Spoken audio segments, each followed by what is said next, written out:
Brought to you by GTA, your island, your network. A gruesome morning inside the courtroom. T-shirt with suspected blood. I was told that the victim was possibly wearing. Guam police crime scene investigators detailing the evidence and unsealing the brown paper bags that had the blood-stained shirt Officer Bert Piolo was wearing the day he was shot. During day 6 of ex-cop Mark Torre Jr.'s murder trial, GPD's senior fingerprint examiner, Officer Gil Mondia, said his involvement with the case was to process both Torre and Piolo's pickup trucks that contained blood and vomit samples. Mondia said he also responded to the Office of the Chief Medical Examiner, where he collected gun residue from Piolo's palm during autopsy, as well as the bullet that was removed from Piolo's body. The jury also got a closer look, a snapshot of Torre's gun taken from the crime scene.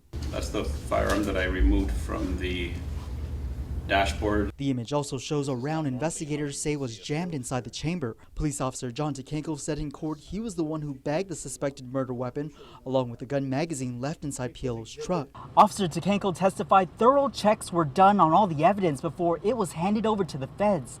That includes careful packaging of Torre's handgun, which was found on the dashboard, plus the shell casing found in the sunshade tucked away in the center console.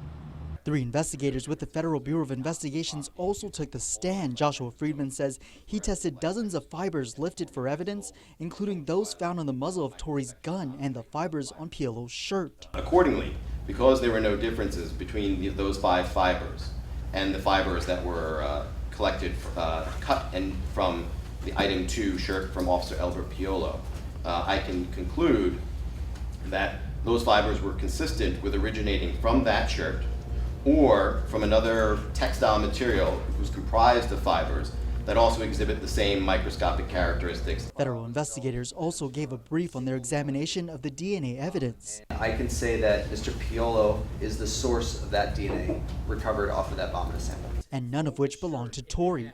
But it was testimony given by the FBI's Brett Mills that was quite revealing. This literally will create a pattern that will be reproducible by one shot. Mills, who has worked on other high-profile cases like the mass shootings in Aurora, Colorado and at Fort Hood, Texas, says he used the same weapon and clothing Piolo had on to test just how far away the gun was to Piolo when it went off, a distance he confirms was at least 3 inches. He used the exact same weight cartridge, 165 grain versus 180 grain, and conducted my test with the same type of ammunition. And was this the size was a .40 caliber?